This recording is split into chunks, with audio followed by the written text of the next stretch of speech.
Hey, my ADHD family, welcome to another episode of ADHD Love Parent Talk. I am Yakini. So one of the things I hear quite a bit is how music can help children and adults in the ADHD community. And I really wanted to talk to somebody about that a little bit more in detail in terms of why does it help those with ADHD or just any type of neurodivergent, brain, I will say powers. So the big thing is that I really wanted to connect the dots because if it does help your children, that is something else that you can add to your toolbox. So Bella, welcome, welcome, welcome, welcome. Thank you very much, Yakini, for inviting me. Absolutely. I'm so glad that we were able to connect. So please tell the audience a little bit about you. Hi, everybody. I am Bella. I am a music teacher that chose to work with neurodivergent children. So I'm mostly working with autistic children and ADHD children, and I just help them improve whatever they need to improve or work on in their little life. If they need to become more confident, I'm helping them with that. If they need some boost with speech and language, I'm helping them with that. If they need to practice some social skills in a fun, safe way in my studio or on Zoom meetings, we are doing that. If they need to just improve their well-being, we are working on that as well. As well as memory, concentration skills and things like that. Yes, but I haven't always been a music teacher. This is what I've been doing for the last 3 years. Okay. I am a certified teacher who has taught from all age groups, or from 3 years old up to 20 years old, in 20 years of teaching career, until I decided to follow my musicianship, big word, Nice. and just work with these neurodiverse children, work that has brought so much reward and satisfaction to me as compared to my teacher's work, I have to say. That is so cool. So cool. So I want to jump into the topic. So first of all, even though I did state that, we're going to talk about how it helps, but does music help with people with ADHD? I would say a definitely yes. And I would also say that, maybe depending on the child's background, if it's also related maybe to some other trauma or some other underlying issues and so on, I would say that music helps a lot. It was the only tool that has ever worked successfully in my classroom as a teacher for all the year groups I ever taught. Oh. It was a powerful tool that I used for transition times, for pushing through tasks. Because as we know, with ADHD children, they might initiate the task and they might get excited about it in the beginning, and then they are not finding that motivation strong enough to push through the task. So music was a good stimulant and motivator as well. And I was using it for transitions, for concentration, for improving and developing memory skills. If they needed to learn how to spell a word, we would make up a little chanting song about it. And it worked miracles for most of the children, not only just for ADHD children. If they were learning, they were supposed to learn times tables or any other maths or a specific formula, in maths or anything, I would just use music all the time. Any chanting, any form of rap music as well that would get them into spell those words and understand those mathematical concepts, I would use that in the classroom. And now I'm using it here in my own music studio, in my own sessions. Yes. So what is really interesting, you had mentioned that you use it for transition. So what would something like that look like? Because that's one of the things we talk quite a bit in the ADHD community, is how it's difficult to get kids to transition from one point to another. So how do you use music to help them transition? Well, in the classroom, for example, I was just, if there was tidy up time, I wouldn't even just say tidy up time. From the first day of school, I would just tell them, this is our tidy up song, and start singing it.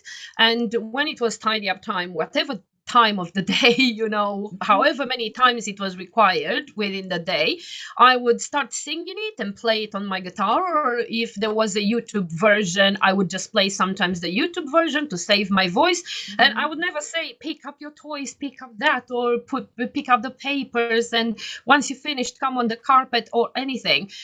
When I was making up the song, I would sing instructions to follow through for each verse, and then they would say, this is time for that, this is time for that. And when it was closer to the end, I could see how they were rushing, because they knew it was the last verse of the song. So they knew that's another thing that music helps with. It's also time management. If you have a song that talks your child through all the steps they need in order to complete an action, like brushing their teeth, or tidy up their bedroom, or I don't know, making their bed, or anything you want to do, you just make it up. It just has to be, especially within a family, it just has to be a song that the child really, really loves. In the classroom, I was just choosing like one of the nursery rhymes favorite songs, something like that. But in my own sessions now, I'm just using whatever the child or the parents tell me that is their favorite tune, and we are using that to work on what we need to work. So yeah. That is really neat, because I can see using, I mean, I don't sing very well, but I could see just even using certain music for representing certain transitions, just like you said, whether it's in the song lyrics or just something that they know, okay, this time for me to clean up and go to the next, next point. Going to next, like a next transition. So for example, if they got dressed and I'm singing to my daughter when she gets dressed in the morning, dressed up, I'm saying, whatever her name is, let's go with Polly. I always give Polly as an example. It's such an easy name. It just goes with everything in my song. So if I just sing, Polly, put your tights on, Polly, put your tights on, Polly, put your tights on. It's time to have breakfast, or whatever the next thing is. It's time to put your skirt on, or let's move on, or whatever is. And after she got all dressed, if she needs to go downstairs, I'm saying something, I'm kind of making the transition easier again by saying, we're marching, marching, marching downstairs, and we are swinging and doing all the actions. Nice. And they love all of this because they need something in that moving next. If it's an easy move, that doesn't require moving actually physically the child from there to there, sometimes it just goes naturally, because I sang at the end, this time for whatever. And if that next action is just here, not very far, then I don't need to add more details. Gotcha. But if it's going all the way downstairs, or marching to the hall for an assembly like it was at school, which required marching for, I don't know, like 100 meters or something like that, I would just keep them focused by marching and swinging and let's be a monkey now, left, right, and things like that. And they absolutely loved it. And as we know, all of this movement also creates dopamine, increases dopamine, the happy hormone as well. And they were just cheerful and happier and willingly, to carry on with the next task. Love that. So I absolutely love that. Yeah, no, that is really good. That's clever. So does it matter? So we had talked about transitions, but, whether they're studying or whether they are doing a more active activity, does it matter to have the right music accompanying that action? Does that make sense? Yes, it makes sense, but there's not an answer for the right music for each person. So, for example, my husband, he has ADHD. Every time when he works and he wants to be like really focused, he puts his headphones on, and all I can hear, because they are really loud, all I can hear is that type of electronic music, and it keeps him focused, and he does it. Now, if you wanted me to focus and you put me that music, I wouldn't do very well. It would annoy me really badly. Right. So you kind of, with your own child or with yourself, you kind of have to work out and see what's really working, because for some children, it's really good to have okay, let's go back to some basics. When we want to do a task that it's we don't find that much pleasure in it, I don't know, like cleaning the house, we, as far as I know, most people put some music on, some upbeat music on to keep them motivated and so on. You go to the gym, you'll have again some music, or you go for a run, you'll have some music. So when we want to do some tasks that we know they are necessary, but we might not be that keen, or we might need some extra motivation on, we use music to kind of motivate ourselves. But sometimes there is that worry that if a child has to do homework, oh, they shouldn't have music on because it distracts them. But it's not true, because if they don't have something that can stimulate their brain and keep their brain actually really engaged, which is what music does, they're going to get distracted by a noise downstairs, by the neighbor, by the bird flying by the window, by the noise of the fridge, by somebody, I don't know, hitting a chair or something, or, tripping over a chair, or a lot of the other, these kind of noises. So I've noticed with my daughter and with all the children I worked with, I always put music in the classroom where they were having a test, or when we were just working on different things, and they never told me to stop it. Now, I was trying to work in the classroom all the time. I tried to put music with no words. It doesn't mean that it was all classical, very slow music and so on. On the contrary, I was trying to find some upbeat music.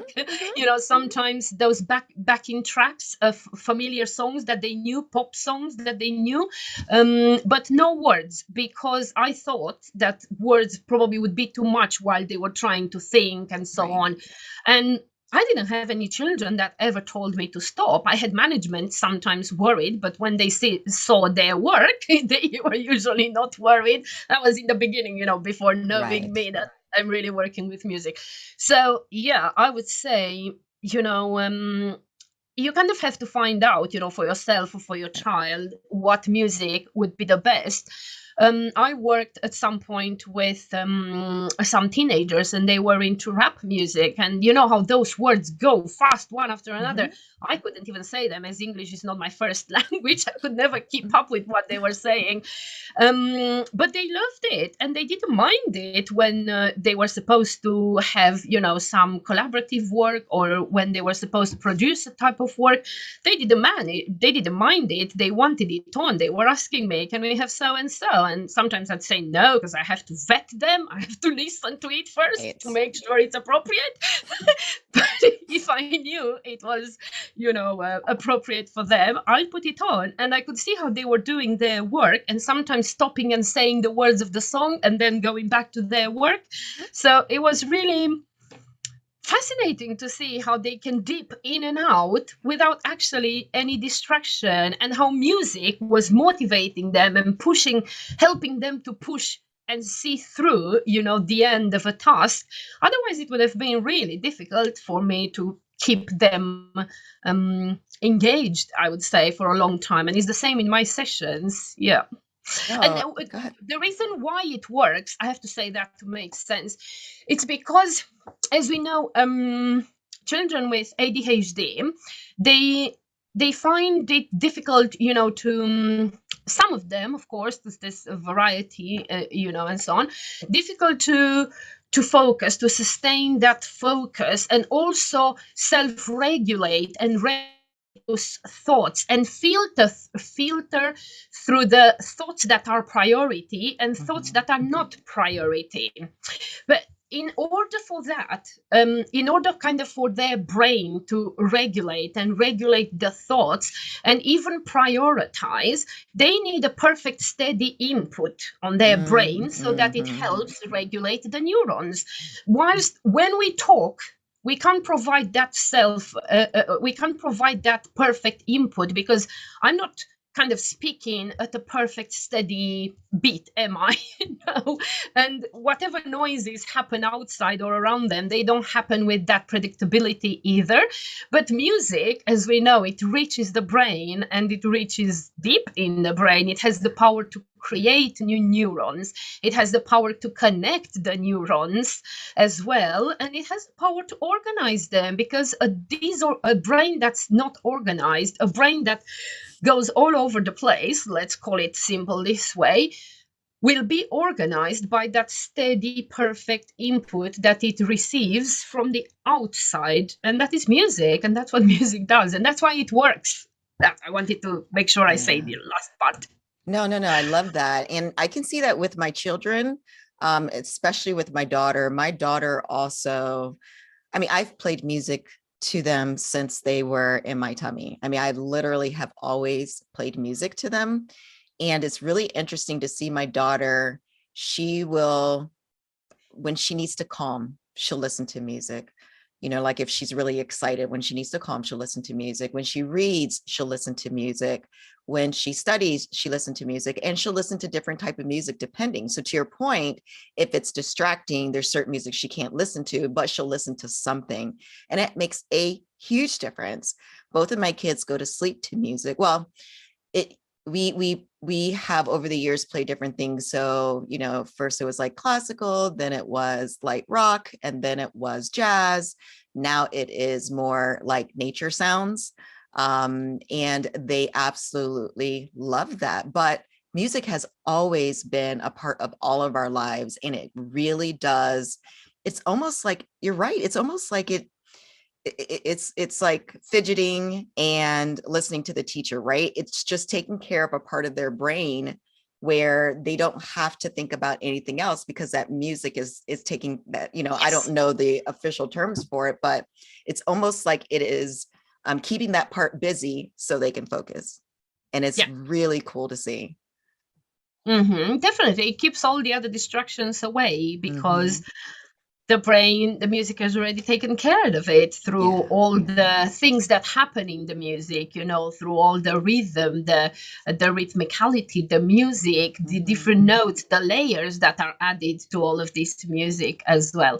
So yeah, all of this is taken care of, and also it soothes, doesn't it? Yeah. And it organizes the brain, it self-regulates, and you know, the brain that is regulated can do a lot more and is ready for learning, or for you know, doing the next task or job, or you know, whatever the child or Mhm. the person needs to do. So definitely I agree with that. I love that. And Yeah, and so, you and have I'm to a, find it for okay. you have to find it for yourself, like you said. And Mhm. oh, I wanted to say something. Oh yes, and why is another reason why music is so natural to us? It's because we're kind of born with it. I mean, the child listens in his mother's womb for 9 months to the heartbeat, doesn't it?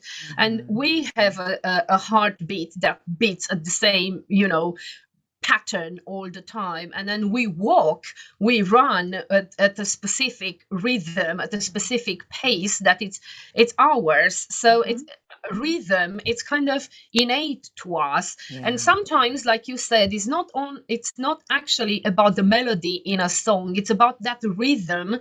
that it can provide to soothe you. That's why the nature sounds work, because they all have that predictability and that specific rhythm that they happen at. So yes, Mhm. definitely, that's another reason why it works. It's just innate to us, and we thrive under music and with music. Yeah, I love that. And I'm assuming, because I mentioned it in terms of if it's worked for my children since they were infants, I'm assuming that it works for children all ages, all the way through adulthood, right? Yes, from what I noticed and from what I've seen in my 20 years of teaching, Mhm. I haven't seen a child that it hasn't worked with. I had parents that told me, "Oh, when I'm starting singing, my child shushes me," and there are a few reasons for that, you know.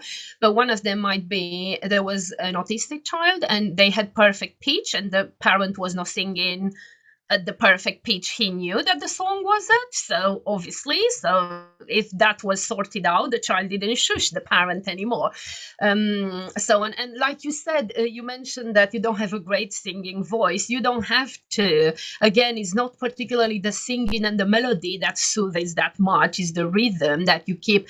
So technically, sometimes what worked with some of the children that come and see me, we are just rapping the song, the nursery rhyme, Twinkle, Twinkle, Little Star, or we are clapping it, or we are tapping on our knees as well, or we are Mhm. marching it in the marching rhythm. We transform, any lullaby, any song in a marching song, because that is what's coming, actually, the rhythm, the rhythmicality, the predictability of that particular song.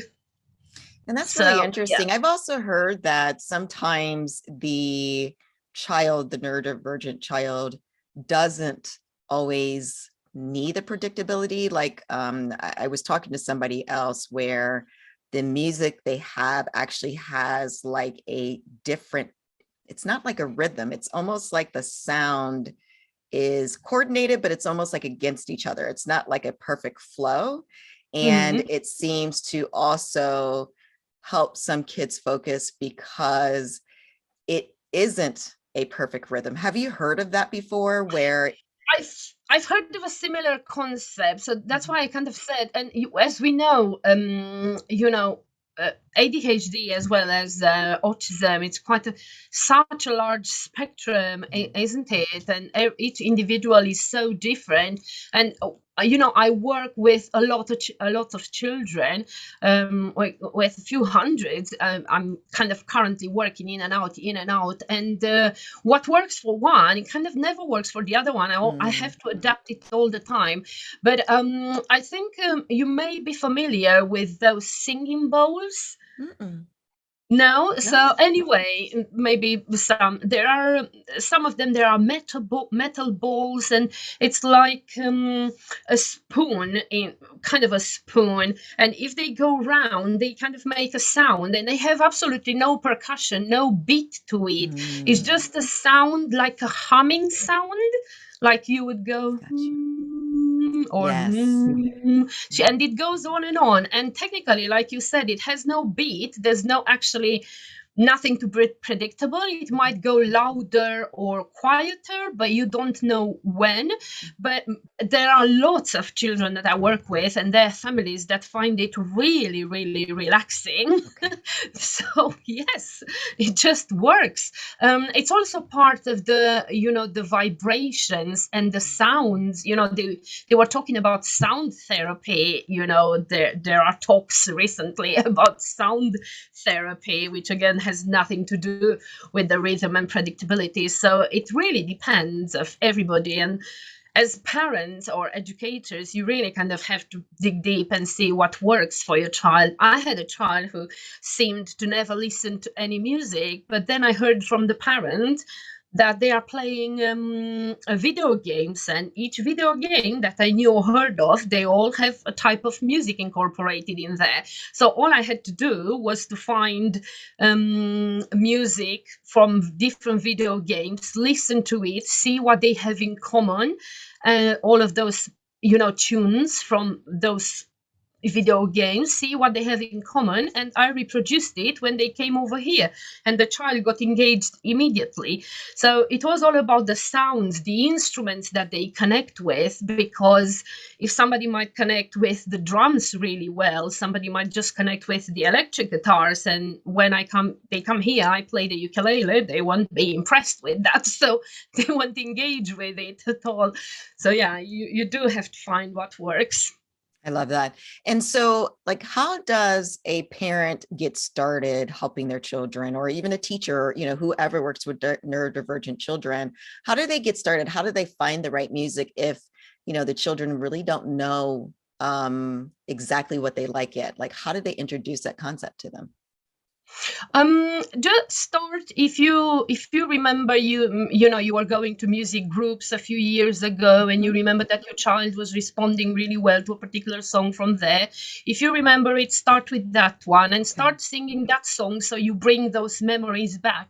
But then start adapting it. If the child needs to put their shoes on, sing to them to put their shoes on that tune. If the child needs help with some regulation on the way back from school, for example, or back from a stressful event, sing that in the car and start introducing it and see how they respond, and then find some other songs that have a similar way, a similar they are constructed the same way. If you remember, if you find it on YouTube and you see that there are guitars playing or violins or whatever, Mhm. just find something that, or ask Alexa to find similar songs, Yep. because it's good at playing similar songs. Mhm. So you can find, something like that that is similar and start introducing it slowly, slowly, see how your child responds. If they don't respond very well, just don't give up. Just try a different genre.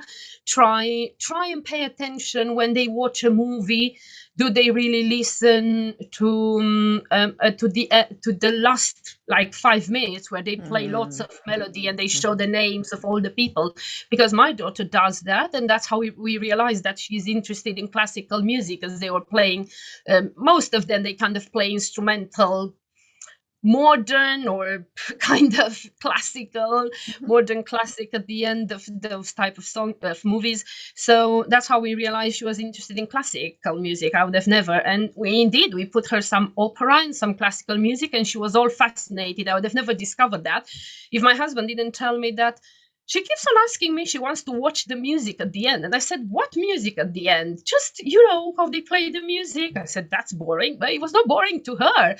Those sounds and the song just created something. So just pay attention, what do they listen to, in a movie? And if they play video games, like I said, just see what type of music is in that video games, with words, without words, what instruments are they, a lot of instruments or not so many instruments, because while some children thrive under a lot of instruments and you can see how they get excited the more instruments I'm bringing in, the others find it totally overwhelming, because it is overwhelming at Yeah. some point for some of us to hear so many layers of the music. So if you see that bringing so many layers to music, you singing or dad singing and the brother singing, the three of them singing to a child, all of them on different pitches, if they are Mhm. not trained musicians, they, Right. Right. they might not sing in tune. So it's all,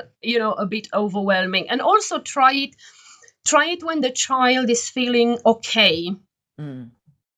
I wouldn't say that at the end of a meltdown or during a meltdown or during a distressful situation, start singing because you heard from me that this helps. Indeed, it helps, but try it when the child is okay first to see how they are, because taking them by surprise and doing something that you haven't done in a long time or you've never done, I don't think it will. It might go well, but it might Right. not go well. Right. So I think this will be like start with just observing your child first of all, and then take tiny little steps. And if you see that they work, build more, and you don't have to wait a week or 2 or 3 and build it slowly. No, if you see the good response, build it up as much as you Mhm. can.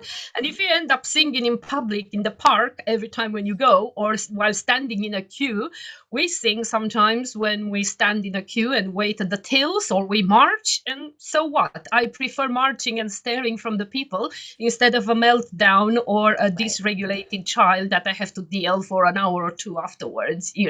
And it's not particularly how I prefer. It's for their mental, and for general well-being, isn't it? They have fun sitting in the queue. Yeah, we get some stares, people staring at us, but it means a lot to her to feel that way instead of feeling down because he really got dysregulated. She had to wait in a long queue, for example, or at the airport when we went in the aeroplane last summer. We did the same thing. Everything was transformed into a game. Let's march to the next bit. Let's march. And I sang through the security. So what? I didn't mind. They find it funny as well. So I did sing because she was flying for the first time. And I recommended to a lot of parents to do this type of, the social stories that they talk about. Yep. I'm talking about social singing stories. Yes. So it's like social stories. We just sing what's happening, and we are singing what's next. We are doing the next bit and the next bit. And I recommend it to a lot of parents because here in the UK, a lot of them went abroad and did big holidays over the summer, thinking that another lockdown might come. And I recommend this type of social singing, I called it, social story singing, to a lot of parents, and they all said that it worked. And they said they got embarrassed sometimes, and sometimes they said it just worked, and they became more and more confident that they were doing the right thing for their child. Good. And it's fun for them. Yeah, and they enjoy it. So yes. Yeah. Yes. And how it is, because it's well known that the music activates the whole brain. So when you tell a child, let's do this relates to speech that's in the left hand side hemisphere. But when you sing to them, let's do this, the singing, because it's music, goes into the right hand side brain, and it has to create a bridge to the left hand side brain. And while creating that bridge, it engages actually both hemispheres to work together. And that's why it's kind of engaging all the brain. It puts everything in movement. It includes the audio, the visual, and then it includes the movement, and so it engages the whole brain, so the child ends up doing what you're asking them to do, what you're singing them to do. I love that. So is there anything that you missed, any last comments that you want to make to the parents about music and the neurodivergent brain? I believe that parents can help their children more than I can do, or more than any other musician could actually do, because you have already that bond with your child, that trust that I am building in a few weeks, actually, when they come to me. And that's why like on all my social media, and last year I had a course for parents, and I want to empower the parents to believe and to try singing and using music and doing musical activities with their children, because the children don't care if you have a good singing voice, or if you can actually play that instrument that you are trying to mess around with during your bonding time with your child with music. All they are interested in is to have that good fun, to bring that dopamine level up that will help them push through different other tasks, and just feel strong about it. Yes, and don't let anybody else tell you that you don't have a good voice. And if your child shushes you, reach out. We'll find the reason why. Might be the music is no good for them. They might want other type of music, or you might just want to play the original song instead of you singing. Yeah, and we sing anyway. We talk about that all the time. I said, who cares if we don't have good voice? It's fun to sing. It's fun just to have fun, right? Yeah, absolutely. So are there any types of resources that people can look up? I'm not sure if there was any types of, I don't know if it's YouTube channels, books about this type of topic. There's not so much out there. There are a few books recommended to, written by music educators or music therapists. And unfortunately, they're mostly known like in our world, not particularly to the parents or anything else. So There's nothing. There's a book. I might need to send it to you, and Okay. maybe you just. Put in the It's called notes. Music, Autism, and Kids, Mhm. and it's written by a music teacher. The language is quite adequate for everybody to understand why music works, Mhm. and she has good suggestions over there about like the nature sounds, and also about natural instruments and natural sounds and good quality instruments, because some of those neurodivergent children, they really have a good musical ear. And if you're going to play a very cheap guitar or a very cheap something instrument that you got from somewhere that sounds really horrible to them but they sound okay to you, it's just like pain in their ears. So we also have to be mindful of that. So this lady has very good suggestions in there as well about different instruments that you can use and so on. But most of the others, no. And unfortunately, music is not that much well known as a good tool for neurodiverse children, unfortunately. So Mhm. I'm doing a big advocacy on that. It has to be more well known than it is, to be honest. But otherwise, no, there's not that much out there. Mm. But you can start from any musical game. Hokey cokey, do they like that? Do it. Musical statues, do it. I love it. And they will tell you what to do next and Right. next. Right. Yeah, that's true. That's very true. They know what they enjoy. So, yeah, that is very true. So, Bella, if they have any more questions for you, how can people get a hold of you? Um, I have a YouTube page, a YouTube channel, Sing Create Play, Instagram and Facebook, Sing Create Play, and that's it. Oh, Awesome. Sing Create Play. Awesome. You kept it simple. That's what I do too. Same across the board. Well, thank you. Thank you so much for coming. This was really, really interesting. So, thank you, Bella. Thank you very much for inviting me. Thank everybody Absolutely. for listening.